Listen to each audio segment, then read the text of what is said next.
Hello, everyone. Most of the headlines today have to do with the ongoing conversation about the 20-point plan that Ukraine, the US, and the EU are sort of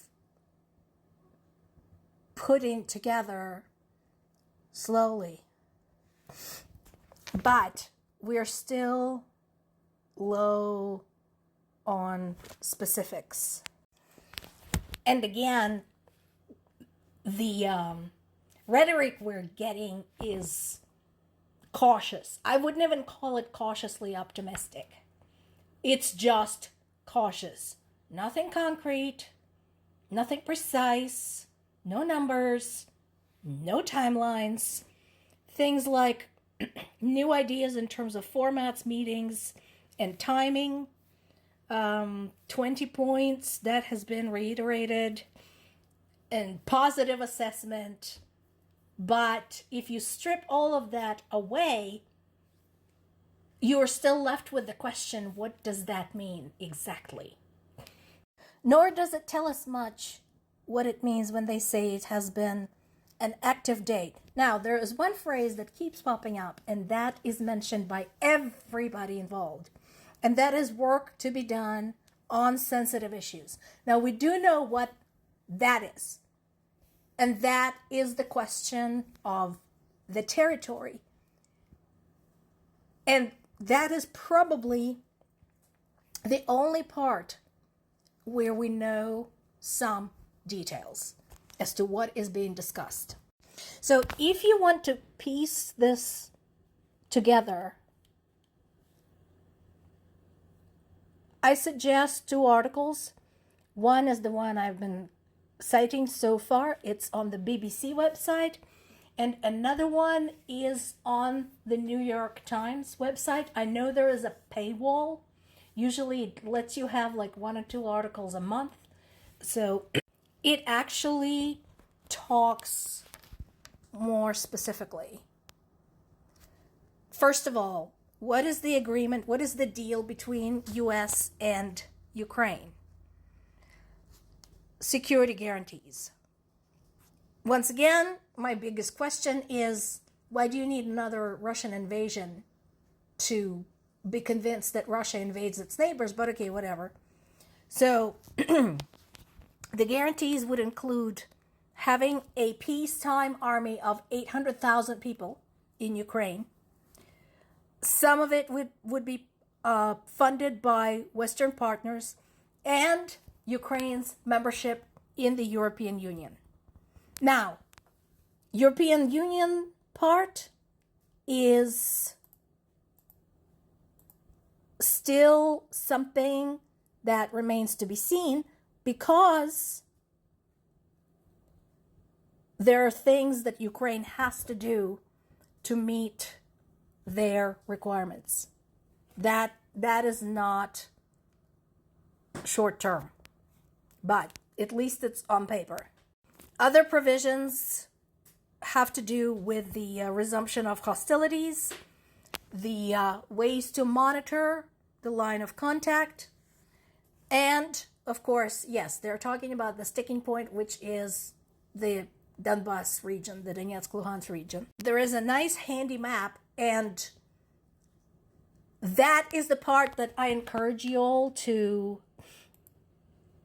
peruse very, very carefully, because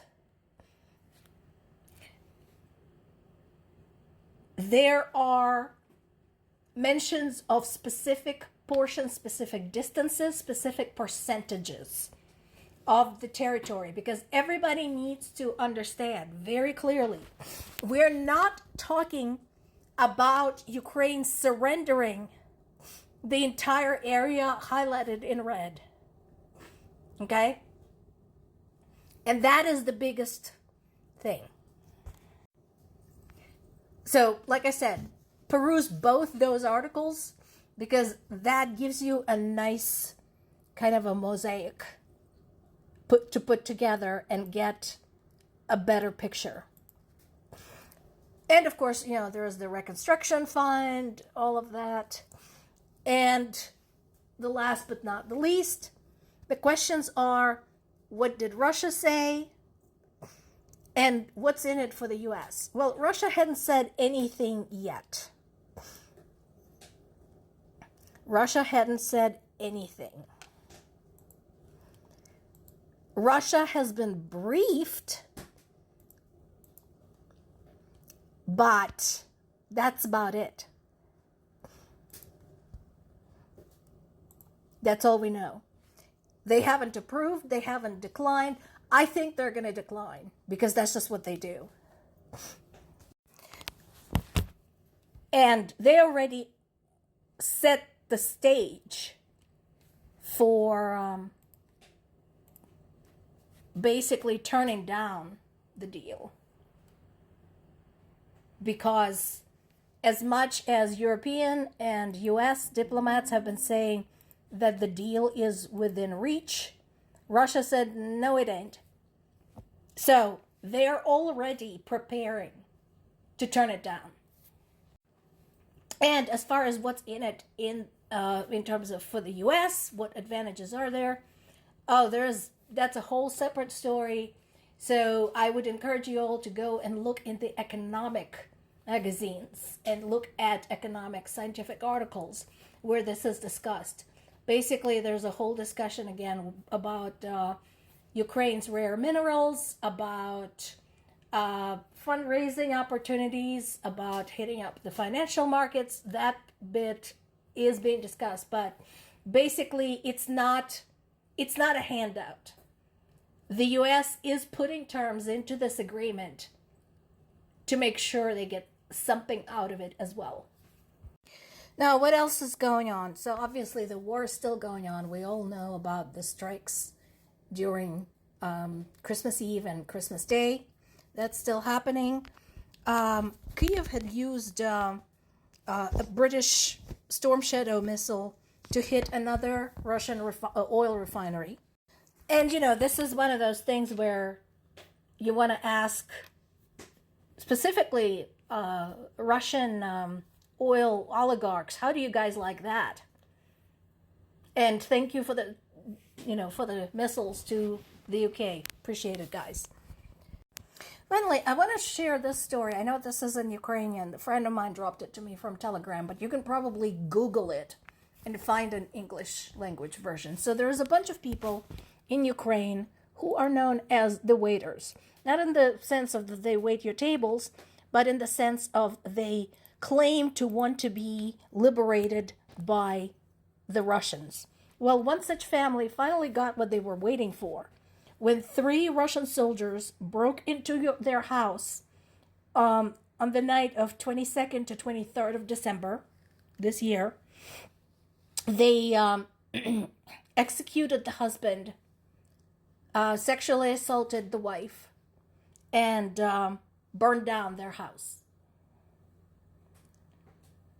We know who they are. We know what their call sign is. We know what division they're from. And I strongly recommend the story to anyone who thinks Russia will have any mercy for any Ukrainians in the invaded territories, even if they claim to be Russian sympathizers. More to come.